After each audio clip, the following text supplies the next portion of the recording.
Welcome to Bunnyfish Crafts. I'm your host Heather, known as Bunnyfish on Ravelry and Flirk. This is episode 3, Midnight Madness. Grab some sticks and string and come sit with me. And you, get in here. What are you doing? Yeah, it's kind of like that. Yeah, something like that. So this is my sister Amanda, and she's crazy. And we laugh a lot when we're together, so... Hence Midnight Madness. Midnight Madness, because it is midnight. The kids are finally asleep. And we're going to do some podcastiness with you. So before we start craziness, I want to go into something that I started earlier this week in the group, but it started Monday evening, so we missed it in the recording. Monday evening? I don't know. Sometime after the recording was posted. So there's a group called Craft Hope that's a non-profit, and they make things in the wake of tragedy for people. It's run by a woman who works full-time and still manages to run a non-profit, so more power to her. Anyway, Project 19 is making stuffed animals and monsters and robots and things for... I'm listening. I was just thinking Kenny would love doing that. Excuse me. Okay, well, Kenny can make one. Making soft things for...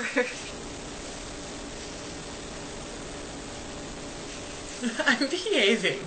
You are not. I'm sitting here. You are sitting here. Looking quite lovely. Might I add. Lovely. I wasn't even doing anything. Anyway, so I should probably just restart this whole segment all over again. No. Okay. No, it's fine. Okay. I'm just going to look at the light switch, not even at you. Look at the light switch. Anyway, Project 19 is making Softies for...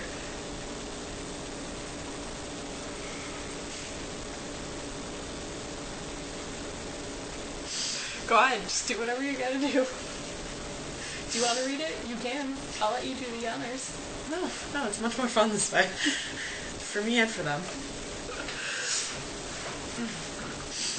Project 19 is making Softies for kids who were affected by Hurricane Sandy.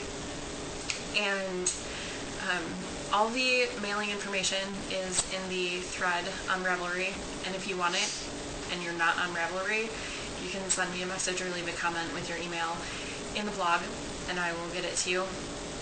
But I am doing a knit/crochet along for it, wherein every softie that you make is one entry, and it runs until noon on January 7th, 2013.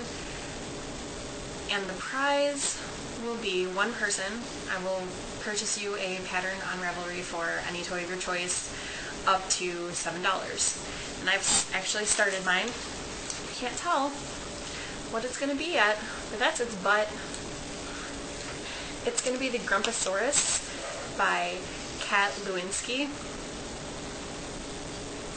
And I'm making it out of green acrylic scraps, and this purple... do anything as she bitches on language.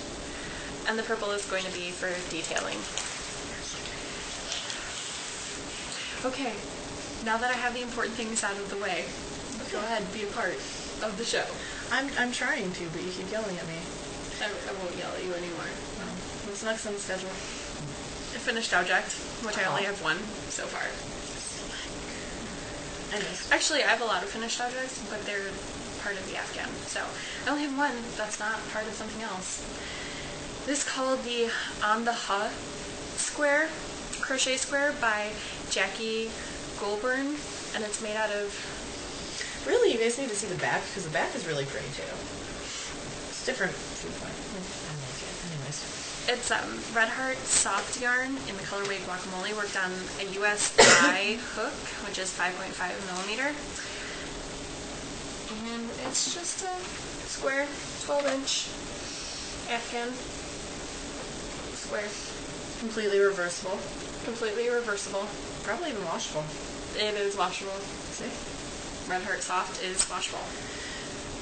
I'm not going to show you any of my works in progress. You guys can see that on Monday when it's not midnight, because we should probably sleep since we have kids. That drink is going to suck tomorrow. Enjoy it. Oh, I love it. So she is from Michigan, and I am in northern Kentucky. She made a 5-hour trip with 2 kids to visit me for 5 hours and 48 minutes, including all of the rest stops, because they pee a lot. kids. They do that. So she could visit me overnight because she's driving back tomorrow. Yep. Because she's awesome. I really am. I can't even explain to you how homesick I was. And this makes everything better. Because we weren't going to be able to visit we didn't visit for Thanksgiving, and we can't visit for Christmas because Steve doesn't get time off work until January. So we'll be going up in January, but that was kind of Really, really, really far away. yeah. Way too far away. Like, let's just skip December. For that matter, Exactly. let's skip Ohio and just disintegrate it, and Kentucky and Michigan That's be true. like this. If we could be an hour apart, that would be awesome. We could visit on the weekends. I'd No be here problem. like every day after work. Are you serious? That's Especially true. if I could leave my kids at home. That And be would be- there. She'd be at my house for the same thing. It's true. Let's just lock them all in the basement together. And then I could watch you do crafty stuff while I make some snarky ass comments and There you go. You Do have a nothing. potty mouth. snarky A asterisk. See? You have a potty mouth. I do, in fact. Okay, I'm so creative with my language. You're creative with crafty stuff. she brought me a present, which is not really a present. It's care of her puppy. I made her this. Really awesome. These super socks. comfortable socks. You might recognize the yarn. It's the yarn that I'm going to be making my mom's socks out of as soon as the Nerd Wars challenges go up. They might be right now, but instead I'm recording with her because this is better. It is so much better. But right after I finish recording, I'm going to look at Nerd Wars because I have a problem. She does. I was talking earlier about how maybe we need to get her an intervention. She wants to give me a knitting intervention. No, it's Crochet. a craft intervention Craft. because she's. Oh my god, Revelry, this is like my crack. The Revelry This is woman, like crack. someday I'm very afraid I'm going to come visit her and I'm going to bang on the door and wind up banging it in and find her buried under piles of yarn because she has more yarn than craft stores that I've seen. It's concerning. That is not true. It is, no, but My- I've seen some really, really poor craft stores, I'm just saying. Okay. So, Well, there is that, but my stash is not that big. Anyways, you guys just must be epic hilariousness that I just edited out because totally inappropriate. My family, it really not was. appropriate. No. We make At all. terrible jokes at funerals. It's true. Anyway, so her puppy ate part of the cup. Can you see that? Let's see. Oh, if I turn it. Oh, there you go. Look at that. There's some puppy chewage on there. So, hopefully I can fix that. It's not a toe up, so it's not like I can just frog back the cuff. But, hopefully I can figure something out. Hopefully, because I really liked those socks, and I'm very sad. Does anybody want a dog? He's really sweet. He's lovely. There's nothing wrong with this. He's too big for my house. I don't like the color of his fur, and I don't feel it's humane to dye them. So, if you're interested in a dog, very well trained, doesn't chew on anything, get a hold of this broad. She'll get a hold of me. Lies. Blatant lies. As evidenced by this sock. It was Gabriel. It was not Gabriel. It could have been Gabriel. Okay, so yes, that's all I'm showing you because we want to keep it short. Yes. For craftiness, that's not all I'm showing you today. That's all I'm showing you for craftiness. Keep your shirt on, you freak. You said you were So- showing other things. I meant books. Oh, gotcha. Books. Sorry. Book things. You understand. Still reading The Graveyard Book. About halfway through it. It's so good. Oh, if only I had time to just read more. But I really like to read while I'm crafting, And that book is kind of falling apart. I need to tell the library when I return it that pages fall out a lot. So it's not conducive for reading and crafting at the same time. And today, I listened to this whole thing. It's Ray Bradbury's Farewell Summer. It's only 3 hours and 20 minutes on audio book. And it was really, really good, except in the last third of it, there's this part that just gets a little bit weird and uncomfortable. The story is basically young people versus old people, but really they're all against death and dying in time. And there's just this one really, really weird part about penises.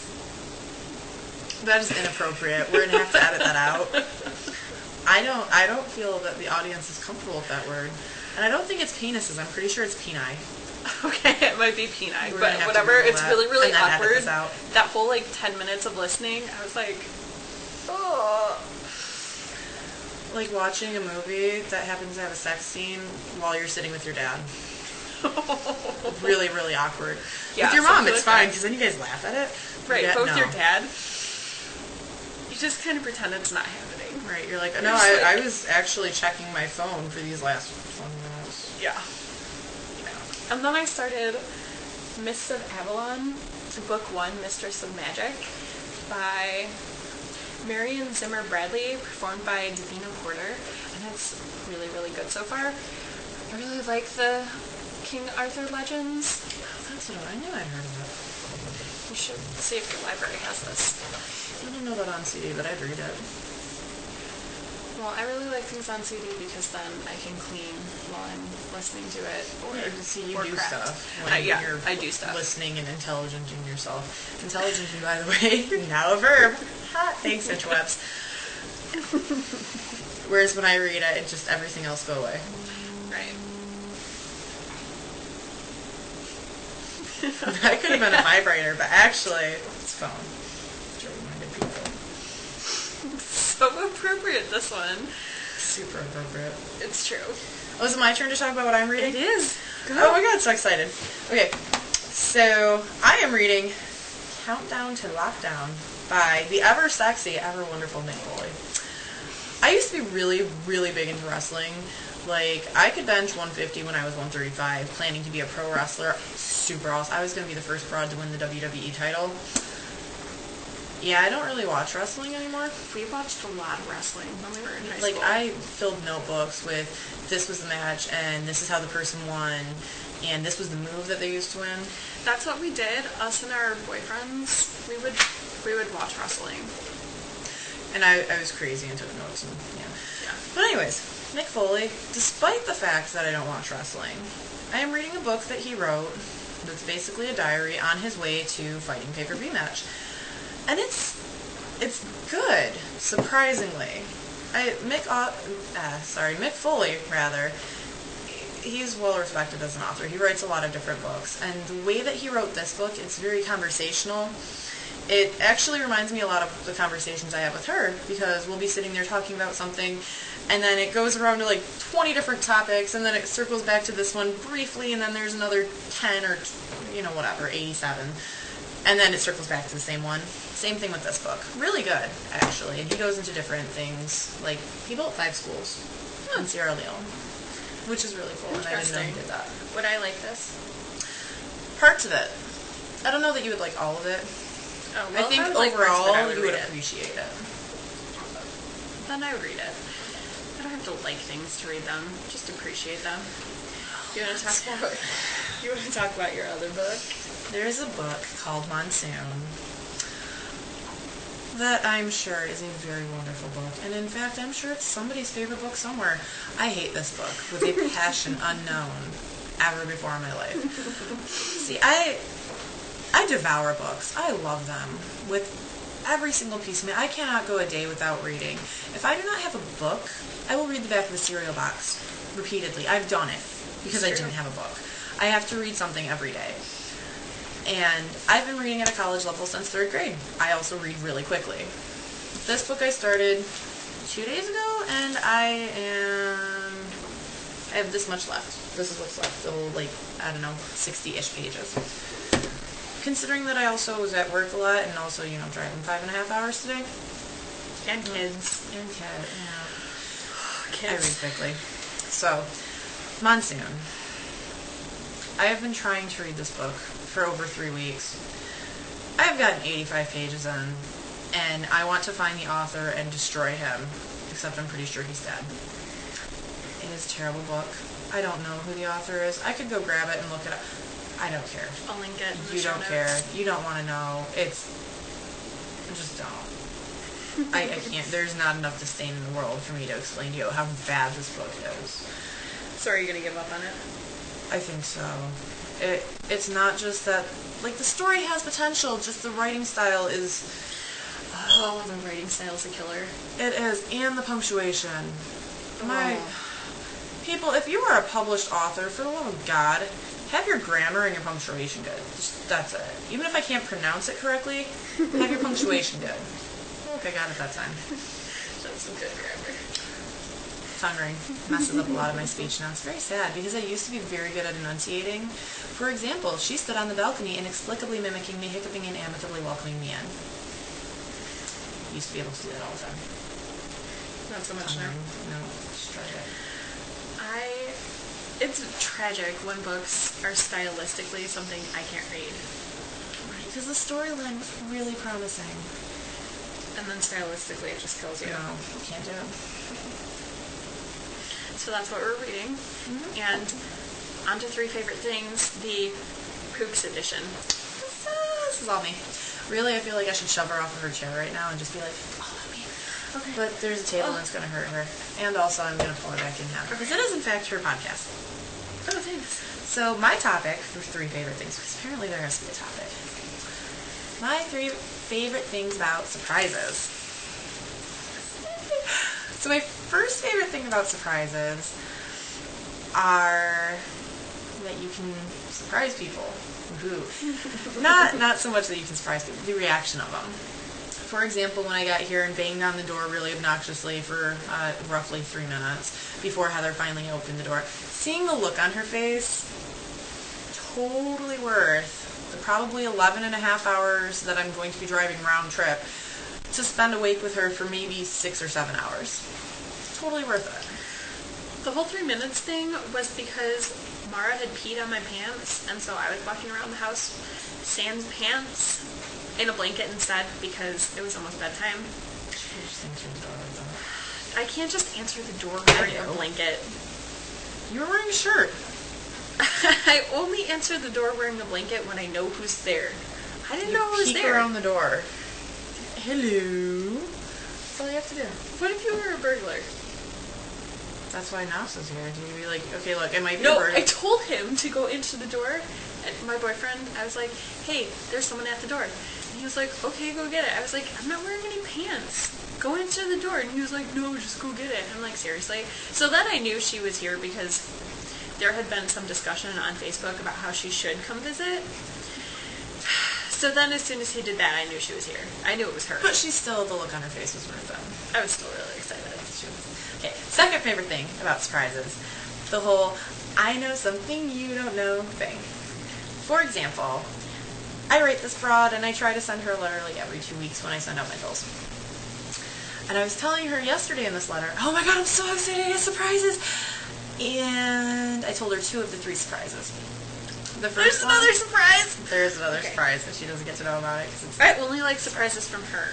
Otherwise, I pretty much hate surprises, and I'll probably figure it out before you try to surprise me. Okay, but in general, back me up. In general, I usually figure out She surprises usually before. does. People have a tendency to ask leading questions. See, I don't. I usually just throw them to the wind, and I'm like, this is what my surprise is going to be, and they're going to love it because I said so. And generally, it works. But anyways, the whole I know something you don't know. So, I happen to be really bad at keeping secrets. Wretched. Only in relation to surprises. Which I inherited from my mother. Our mother. Terrible. Terrible. You want to know what you were getting for Christmas? Just ask her. It's a month and a half to go. I just went Christmas shopping for you.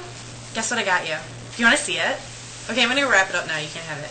You just Really, Mom? showed it to me. Really? Yeah, but you'll forget by Christmas. Mom, No. Christmas is in 3 days. Yeah, it'll be fine. Every time. She's such a nerd about wrapping things. She really... No. She hates wrapping things, but she's such a nerd about it. Like, she has to. Not for the kids' birthdays, though. No, the wrapping paper comes in grocery bags, whichever store she happened to be at. Well, I mean, birthday and Christmas, though. Not Christmas, birthday. like, that's the thing. My third favorite thing about surprises is the shock value, which is not the same thing as a reaction, because it's not so much you're waiting for the other person, it's the feeling that you get from surprising somebody. For example, shock value. Totally anticipating it. She wasn't at all. I was enjoying every teeny tiniest measurement of that anticipation, the shock value. Loved it. My 3 favorite things about surprises. 3 favorite things with me. Yay! Thanks for joining us on this Midnight Madness edition of Bunnyfish Crafts. Hope you made something awesome with your sticks and string. See you in a few days. Bye. Bye.